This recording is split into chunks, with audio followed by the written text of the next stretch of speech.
Bonjour à tous, j'espère que vous allez bien. Alors je vais vous faire le tuto de ce maquillage là, donc qui est pas tout à fait fini parce qu'il manque encore le rouge à lèvres. Mais comme je vais mettre le masque, du coup ça sert à rien que je le mette tout de suite. Donc là je pars en shooting, je vous emmène avec moi, donc vous aurez le tuto make-up et ensuite les backstage.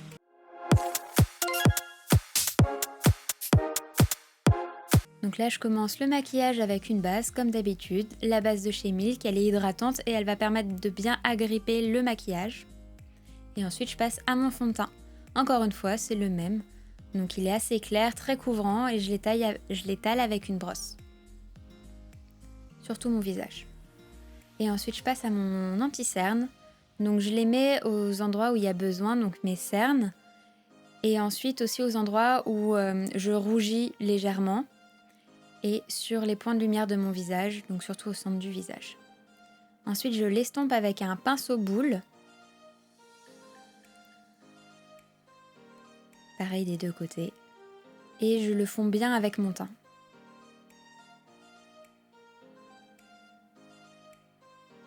Je reprends la brosse dont je me suis servie pour mettre le fond de teint pour vraiment bien le dégrader. Pas qu'on voit de délimitation. Et ensuite j'utilise, donc ça c'est un contouring crème de chez Fenty. Donc je m'en sers pour faire donc tout mon contouring aux endroits habituels. Et pour restructurer mon visage. Et je fais aussi les arêtes de mon nez, le dessous du nez et l'ovale de mon visage. Donc ensuite je passe à ma poudre pour bien fixer mon anti-cerne. Donc je la mets à la houppette, donc je l'applique vraiment en grosse couche épaisse sur mon anti-cerne. L'idée c'est que grâce à ce produit là, il va pas filer. Et en plus là, il faut que le maquillage y tienne vraiment bien parce qu'il doit tenir toute la journée.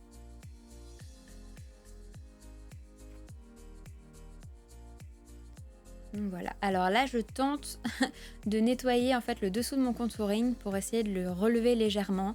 Ça marche pas forcément bien, j'ai essayé. Puis ça peut aider à le rendre beaucoup plus droit aussi. Encore une fois c'est une poudre transparente donc elle n'est pas censée colorer. Et ensuite j'utilise, donc ça c'est un bronzer un peu plus chaud. Là c'est pour vraiment réchauffer le teint, c'est pas pour le structurer. C'est pour redonner de la dimension à mon visage. Et il est beaucoup plus chaud aussi que mon contouring. Donc ensuite j'utilise une palette donc, de chez Too Faced pour mettre sur mes points de lumière. Et mon blush préféré. Il est extrêmement pigmenté donc j'y vais doucement. Et j'utilise la partie mat plutôt pour les shootings, mais dans la vie au quotidien je préfère la partie brillante. Et ensuite je mets mon highlighter qui coûte un bras et qui marche très bien, mais il est cher de chez Ofra. Et j'en mets sur mes points de lumière habituels. Ensuite, je prends un gros pinceau pour mélanger en fait toutes les matières ensemble. Et je brosse mes sourcils pour enlever le surplus de poudre et de fond de teint, enfin tout ce qui aurait pu se mettre à l'intérieur. Et je les redessine avec ma pommade à sourcils habituelle. C'est toujours plus ou moins les mêmes produits parce que c'est ceux que j'aime et encore une fois, je ne suis pas riche. Donc s'ils me plaisent, je les rachète. Et je les finis aussi. Donc j'en achète pas plein. Et je rebrosse mes sourcils pour diffuser la matière. Ensuite je les fixe, donc ça c'est vraiment important avec un gel à sourcils. Je peux les faire au savon mais j'avoue que j'ai la flemme et là c'est vachement pratique.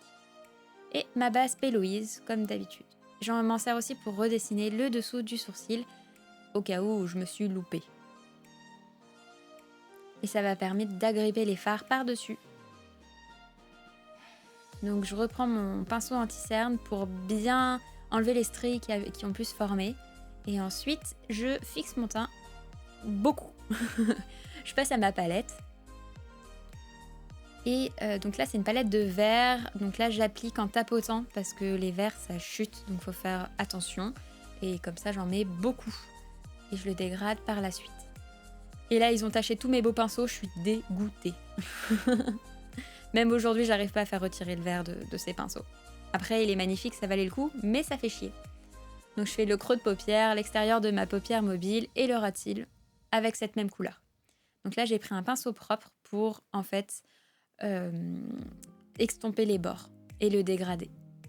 Ensuite, je prends une autre palette, c'est ma palette préférée, de chez Anastasia Beverly Hills. Et j'utilise le noir pour apporter du contraste au maquillage. Donc foncer l'extérieur de l'œil, donc la paupière mobile en oblique, le dessous de l'œil et la moitié du creux de paupière. Et ça va permettre de rendre la couleur beaucoup plus intense. Et ensuite, je reprends mon autre pinceau pour le dégrader, le pinceau vert d'avant. Pareil, au niveau de la paupière mobile. Là, c'est une base à paupières brillante, enfin à paillettes, de chez P. Louise que j'adore. Et en fait, si on la travaille pas beaucoup, c'est-à-dire que si on met pas beaucoup de pinceau, elle va être très métallisée.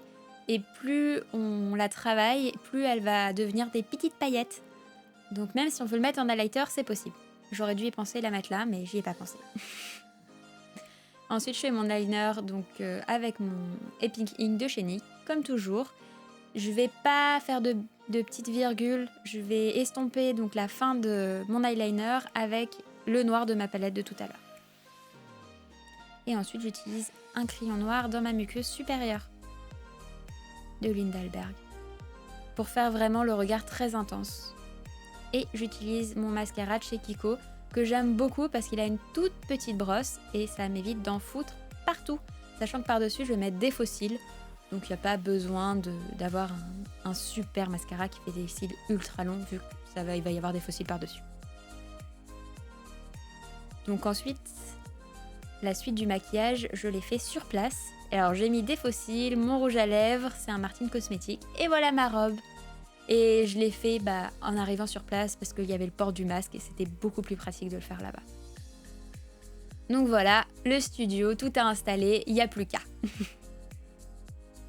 Qu'est-ce que je peux raconter ma vie? Ouf! Donc là, c'était les réglages. Hein. Et ensuite, je pose pour de vrai. Elle est trop belle, cette photo. Donc ensuite, j'ai retravaillé mon maquillage. Je ne l'ai pas du tout repris du début. Et j'ai rajouté des petites, c'est pas des strass, des perles. Faut pas oublier de s'hydrater, c'est très important. J'ai rajouté des perles et j'ai fait ma bouche en noir. J'ai fait aussi une bascule avec mon eyeliner noir au coin interne de mes yeux. Et j'ai fait mon rouge à lèvres noir par-dessus. Ça change tout de suite le maquillage et l'ambiance. J'ai rematifié mon teint avec un fond de teint poudre de chez Kiko.